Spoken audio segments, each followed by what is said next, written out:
Narito na ang mga pinakabalalaking balita sa One North Central Luzon ngayong Lunes. 5 pulis sa Region 3 sinibak sa pwesto matapos umunong masangkot sa 14 million pesos robbery incident sa Porac, Pampanga. Compound at mga bahay ni Tarlac Representative Rivera ginalugad sa bisa ng search warrant para sa kasong illegal possession of firearms. Presyo ng ilang gulay mas lalo pang tumaas ilang linggo bago ang Pasko at bagong taon. At fur baby na tila naiinip habang pinapalamig ang kanyang pagkain, kinaaliwan online. Ito ang GMA Regional TV, One North Central Luzon. Magandang hapon, ako si Chris Zuniga.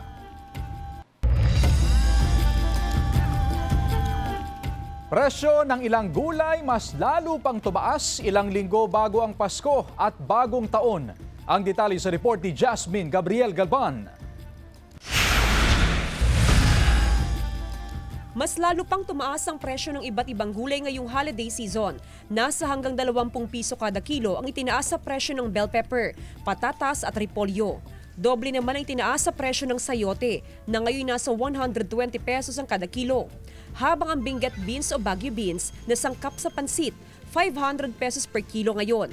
Wala rin daw halos mabiling Benguet beans sa Baguio beans sa Bagsakan Market sa Urdaneta City, kaya wala ring supli nito ngayon sa Mangaldan Public Market. Mataas, lalo yung beans, 500 isang kilo dahil nabagyo raw. Paliwanag ng mga opisyal ng Benguet Farmers and Vendors Association ng kakaunting supply ng gulay ay epekto ng pananalasa ng Bagyong Uwan noong ikalawang linggo ng Nobyembre.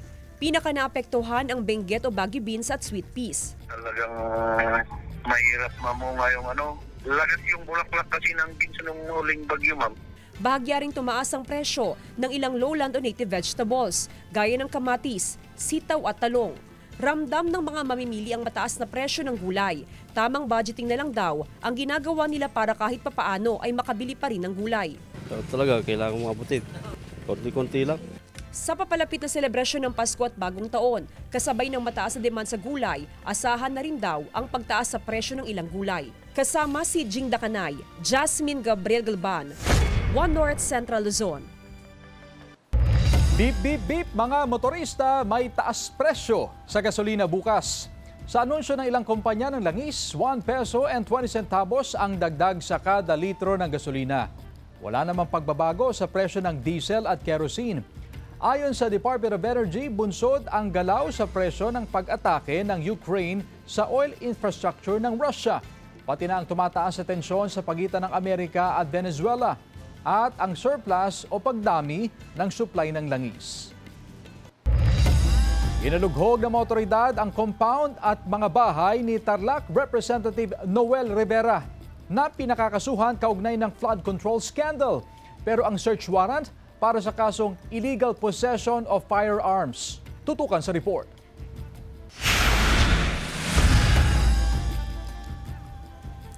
Nagtipon-tipon ng mga tauhan ng PNP CIDG, Intelligence Service ng AFP, PNP Special Action Force at Philippine Army. Ang kanilang target, ang 3G Construction and Development Corporation Compound at ilang bahay na pag-aari ni Tarlac 3rd District Representative Noel Rivera at kanyang pamilya. Mula Campo Crame, tumulak ang grupo papuntang Concepcion, Tarlac. Ayon sa kampo ng kongresista, dakong alas 5 ng umaga nung Biyernes, pinasok na ng mga otoridad ang compound at kasunod nito ang bahay ni Rivera at bahay ng kanyang anak. Mahigpit ang seguridad at maging media bawal lumapit kahit sa gate. Nang mabalitaan ang pangyayari, nagtipon-tipon ng mga taga-suporta ni Rivera sa labas ng kanyang bahay pero hindi sila pinalapit ng PNP SAF. Sa labas ng gate, kita ang mga nakakulay asul na mga tauhan ng CIDG. Nakabantay din ng isang truck ng mga sundalo at mga van ng PNP SAF. Pasado alas 12 ng tanghali, pumasok na ang coaster ng PNP at sinundo mga tauhan ng CIDG, habang isa-isang nagsialisa ng mga pulis at sundalo. Sa loob ng kanyang bahay, nagpasalamat si Rivera sa kanyang mga taga-suporta. Ayon kay Rivera, search warrant daw para sa kasong illegal possession of firearms ang isinilbing search warrant ng mga pulis. Kasama sa hinalughog ng mga pulis ang bahay ni Rivera na may sariling maliit na golf course at multipurpose hall. Wala nga sila nakuhang baril base search warrant nila sa akin. Ayon sa kampo ng kongresista, illegal firearms ang pakay ng search warrant na isinilbi sa compound ng kanyang kumpanya at ilang bahay ng pamilya. Ang pagsilbing ito ang kanilang kukwestiyonin pagdating ng tamang panahon. Kasama ang 3G Construction and Development Corporation sa pinakakasuhan ng Independent Commission on Infrastructure o ICI, kaugnay ng umano'y maanumalyang flood control projects. Nasa ICI na yan, nasa ombudsman natin, harapin ko lang doon. Harapin niyo na lang. Siyempre, natulungan lang yun nandun na siguro yun. Sir, Kung ano man ang ako sa akin, harapin ko. Yung 3G, inyo talaga na mag-asawa yun, sir? Ever since? Matagal na yun. Sinusubukan pa rin makuha ng GMA News ang pahayag mula sa CIDG. Jasmine Gabriel Galban, One North Central Luzon. Puspusa naman ang pagsasaayos ng LGU sa Dagupan City Plaza para sa gaganaping Christmas lighting bukas, December 9. Silipin sa report ni Sandy Salvacio. Puspusan na ang pagsasaayos ng mga pailaw at Christmas decors sa City Plaza ng Dagupan para sa isasagawang taunang Christmas lighting. Ang ilang mga residente at bisita sa lugar, sabik na raw na matunghayan ang pagpapailaw sa mga dekorasyon pampasko na nakatakda alas 5 ng hapon bukas. Gusto namin manood. Tuwing magkuhan po kami, may pailaw si Mayor po. Napunta po kami tuwing gabi. Excited ka ba na makita yung mga pailaw bukas? Opo. Ngayong taon, sa plaza gaganapin ang pagpapailaw at hindi tulad ng dati na sa Quintos Bridge para raw hindi makaabala sa mga motorista. Hindi namin inaprubahan kasi pinexplain ko kay Mayor na sa may Herrero Perez ay close kasi ginagawa yung karsada, wala ho kami mapapadaanan. Ngayong araw, pansamantalang isinara ang half lane ng A.B. Fernandez Street para magbigay sa preparasyon ng LGU. Magtatagal ito hanggang sa matapos ang mismong programa ng pagpapailaw bukas. Naka-full alert ang poso sa pagbabantay sa daloy ng trapiko. Yung MCU na 16 ang magagamit natin ay 8, ilalagay dyan sa ABF. And then yung mga mag-a-out na ng 4 ay mag-a-adjust pa ng hanggang matapos yung event. Paalala naman ng poso sa mga motorista na gustong makaiwas sa mabigat na daloy ng trapiko na pansamantala munang dumaan sa Arellano de Venecia Road. Kasama si Daryl Peralta, Sandy Salvacio, One North, Central Luzon.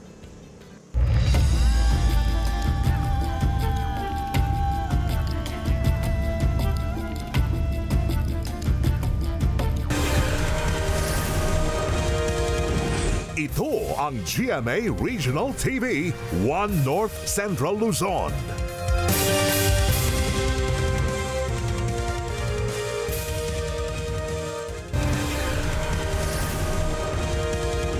Ito ang GMA Regional TV, One North Central Luzon.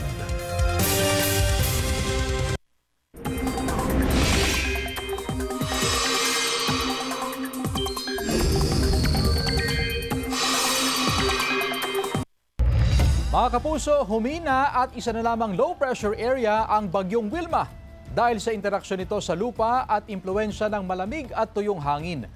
Ayon sa Pag-asa, posibleng mag-dissipate o malusaw rin ito sa mga susunod na oras o araw. Sa ngayon, amihan, shearline at easterlies ang makakaapekto sa bansa at magdudulot ng mga pag-ulan sa ilang lugar. Base naman sa datos ng Metro Weather, may tsansa pa rin ng ulan sa Northern at Central Luzon, pati na sa ilang bahagi ng Calabarzon at Mimaropa. Posible rin ang localized thunderstorms sa ilang bahagi ng Visayas at Mindanao. Mahigit 150,000 pesos na halaga ng iligal na droga at marijuana na kumpiska sa buy-bust operation sa Tuguegarao City. Tutukan sa report ni Glam Caligdan Dizon. Arestado ang 20 anyos na lalaki sa ikinasang drug buy-bust operation sa Barangay San Gabriel, Tuguegarao City. Batay sa investigasyon ng PNP, binentahan ng sospek ang operatiba ng 2 gramo ng hinihinalang shabu na nagkakahalaga ng mahigit 13,000 pesos. Kumpiskado rin sa operasyon ng 4 pang pakete ng hinihinalang shabu na nasa 20 grams at nagkakahalaga ng mahigit 136,000 pesos at 5 gramo ng marijuana. Timbog din ang 50 anyos na lalaking tricycle driver na kabilang sa high-value individuals sa Barangay Tuquitok, Sanchez Mira, Cagayan. Nakuha mula sa sospek ang 20 gramo ng hinihinalang shabu na nagkakahalaga ng 136,000 pesos. Mahaharap sa kaukulang kaso ang 2 naarestong sospek na wala pang pahayag. Glam Calicdan, Dizon, One North Central Luzon. Mahigit 50 senior citizens sa Mangaldan, Pangasinan na hindi umano kwalipikadong tumanggap ng social pension inalis sa listahan. Narito ang report.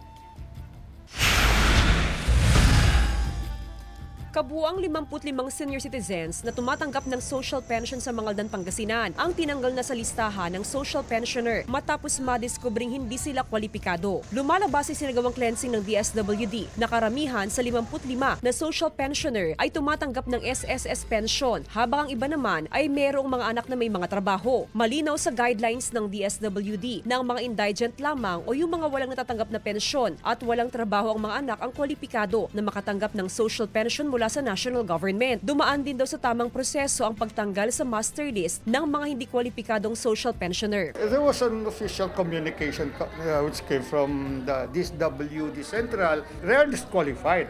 Hindi sila considered as indigent. So ayun, the 55 names were given to us. So binigay nila ko sa bawat barangay. Ngayon yung mga presidente na lang ang nag-explain. Tama lang daw ang naging akbang na ito ng DSWD para sa 77 taong gulang na senior citizen na si Crispin mula sa barangay ni Baliw. Dapat daw maibigay ang social pension sa mga karapat-dapat na beneficiary. Kasi harapan na walay aawatan namang. Bawa si Kamiran matataklan ng kapoy aawatan. Manilaro kami di pakarura.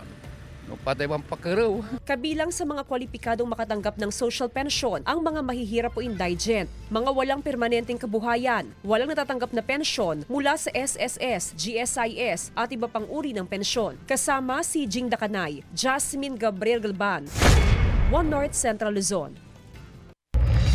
Samantala, mga nagpapareserve ng lechon nagsimula ng dumami ilang linggo bago ang Pasko. Sundan sa report. Araw bago ang Pasko, dumarami na raw ang umu-order ng lechon sa lechonan na ito sa Barangay Maluwad, Dagupan City. Sa ngayon, nasa mahigit 30 na ang natanggap nilang orders para sa Noche Buena at Medianoche. New Year talaga yung malakas. Meron din sa Pasko, madami na din, pero mas marami tayo sa New Year. Bagamat sapat umano ang supply ng mga baboy sa kanilang pinagkukunan, minabuti na nilang mamili upang masiguro kung sakaling magkaubusan. Tiniyak din naman nila na ASF-free ang kanilang nabiling mga baboy na dumaan sa tamang pagsusuri. Tumaas na rin umano ang presyo ng lechon depende sa laki. Tumaas 30% siguro. Yung pang 7,000 na naibibigay ko dati, ngayon tumaas siya 10. Maliit yun. Maliit. Nakabracket sa small yun. Payo naman nila na magpa-reserve na upang mas makamura at makapili ng baboy na kakatayin. Tulad na lamang ni Aling Gloria na nagpa-reserve na ilang araw bago ang kanilang okasyon. Makapili ka ng medyo mas quality. Kasama si Ron Taniedo, Joel Fernandez, One North Central Luzon.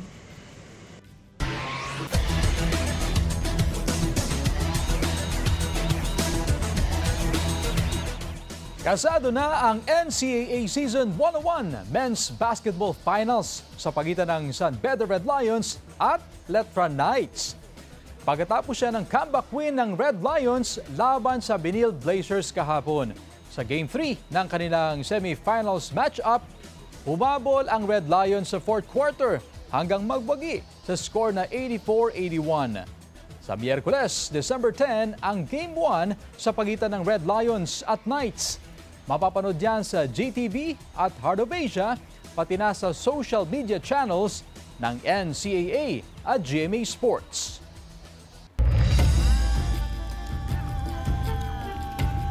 Huli cam naman sa Virginia, USA. Sa dilim, makikita ang gumagalaw ang nanloob sa tindahan ng alak na isang raccoon. Palakad-lakad ito sa mga nabasag na bote at nagkalat na alak.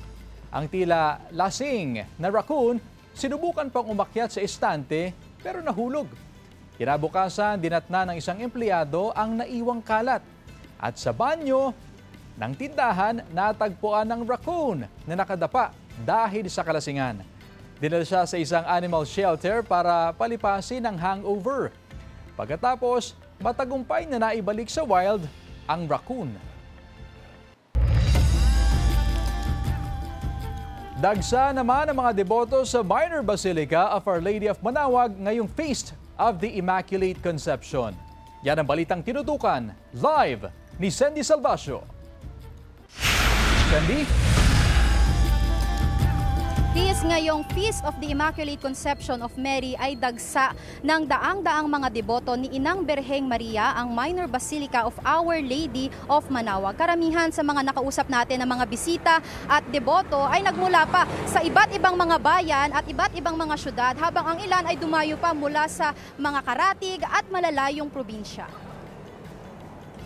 Ipinagdiriwang sa araw na ito ang pagdadalang tao ni Saint Anne sa anak nitong si Maria na walang bahid ng kasalanan. Hindi ang pagbubuntis ni Maria kay Jesus na ipinagdiriwang naman tuwing March 25. Ito ang isa sa mga nais linawin ng simbahang Katoliko. Chris, paminsan-minsan ay nakararanas tayo ng pag-ambon pero hindi naman ito naapektuhan ang pananalig ng mga deboto. Sa labas ng simbahan ay may mga nakaabang din na mga nagbebenta ng mga rosaryo, imahe, souvenirs at iba pa. Ayon sa simbahan, ang huling misa ay sinagawa bandang 4:30 p.m. hanggang 5 p.m. onwards. At mayroon ding evening prayer na isasagawa naman bandang 6 p.m. to 7 p.m. Bago matapos ang December 8, dasal ng mga kababayan natin ngayon ang magandang kalusugan ng kanilang mga mahal sa buhay, kaligtasan sa sakuna at kapayapaan sa Pilipinas at sa buong mundo. Sa mga oras naman na ito, Chris, dahil nga sunod-sunod pa rin ang pagdating ng mga tao para bumisita sa simbahan at tignan din yung ilang mga Christmas programs ng LGU Manaoag, ay may mga nagkaroon na nga ng traffic build-up sa ilang mga pangunahing kalsada ng bayan. Dahil dyan, kalat-kalat ngayon yung mga traffic enforcers mula sa LGU at mula rin sa PNP para siguraduhin na may magmamando at magkokontrol nitong daloy ng trapiko. Yan muna ang mga latest na balita mula rito. Balik sa iyo, Chris. Maraming salamat, Sandy Salvacio.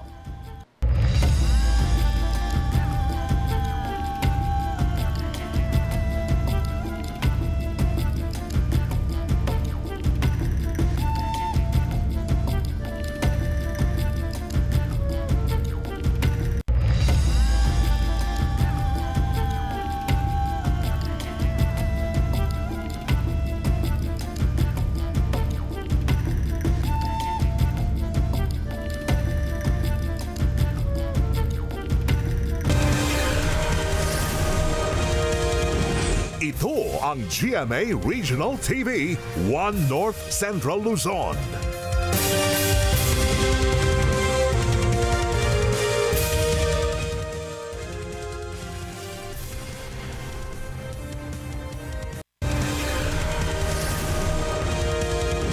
Ito ang GMA Regional TV, 1 North Central Luzon. Nasabat sa checkpoint ng PNP ang iba't ibang klase ng paputok sa Barangay Taktak, Santa Fe, Nueva Vizcaya. Isinakay sa van ang mga nakabalot na paputok na nagkakahalaga na mahigit sa 50,000 pesos. Sa investigasyon ng PNP, may naipakitang permit umano ang driver at kasama nito. Pero lumagpas ito sa nakasaad na sales invoice dahilan upang ituring ito na undocumented firecrackers. Inaresto ng pulisya ang driver ng van at kasama nito. Nasa kustudiyan na ng PNP Santa Fe ang mga nakumpiskang paputok para sa nararapat na disposisyon. Masasampahan ng kaukulang kaso ang dalawang lalaki na wala pang pahayag.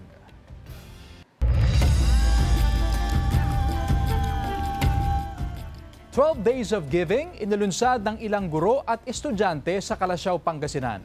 Tunghayan sa report.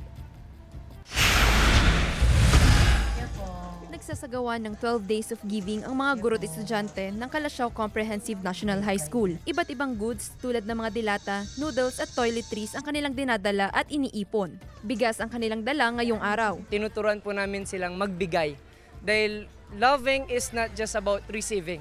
but most specifically by giving. At yun po ang isang tinuturo po namin sa aming mga estudyante kung bakit meron pong pamaskompre. December 1 na magsimula ang programa at tatagal hanggang sa December 17. Ang maiipon na goods ipamamahagi sa mga mapipiling beneficiary bilang regalo ngayong Pasko. Sa pamamagitan nito, natuturuan ng mga bata na maging mapagbigay. Hindi lang po ito project po ng SSLG or ng School Parent-Teacher Association, pero project po ito ng buong learner government kung saan nagtulong-tulong po lahat ng organizations ng Compre, lahat po ng 33 organizations ng Compre para po masagawa ito. From day 1 ng December 1 po hanggang po sa matapos ito, hanggang sa patuloy po naming maibigay na po yung goods po na nakolekta namin para sa beneficiaries po namin. Kasama si Daryl Peralta, Jewel Fernandez, One North, Central Luzon.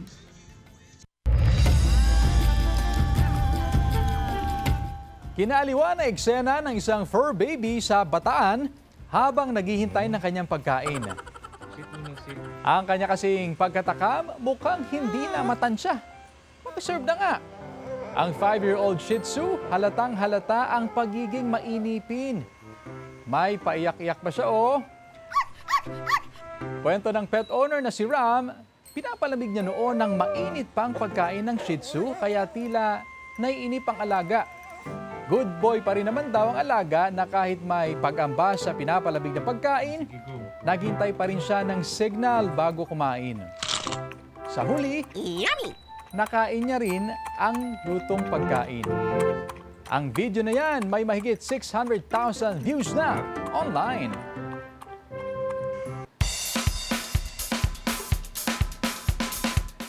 Sa bawat pagindak at makukulay na props, buhay na buhay ang kwento ng industriya ng Puto Kalasyaw sa isinagawang Puto Street Dance Competition sa Kalasyaw, Pangasinan. Ipinamala sa mga Kalasyawenyo sa kanilang performance ang kultura, pagkakaisa at pagmamahal sa bayan, maging ang pananampalataya kay Senyor Divino Tesoro. Champion sa Street Dance Competition ang Cluster 4 Tribu de Rayos na binubuo ng Barangay Lasip, Longos, Lumbang, Mangkup, Poblacion West at San Miguel. Nakuha rin nila ang award na Best in Costume, Best in Choreography at Best in Musicality. Nakuha naman ang Cluster 1 Tribu 1 ang award para sa Festival Queen. Magtatagal ang selebrasyon ng Puto Festival hanggang December 13.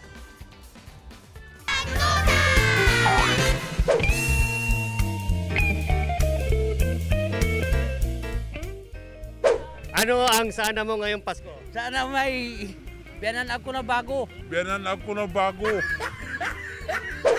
Maging masaya. Yan. At tapos yun, mabigay na yung 13-month pay. Yan.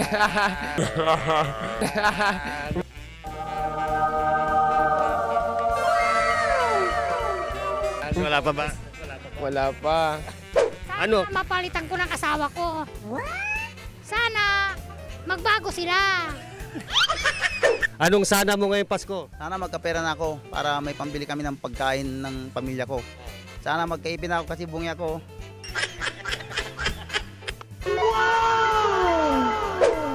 Anong sana mo ngayong Pasko? Sana ngayong Pasko ay maalala mo pa rin ako. Sana mabayaran ko lahat ng utang ko sa 2026. Wow! Mga kapuso, 17 days na lang. Pasko na.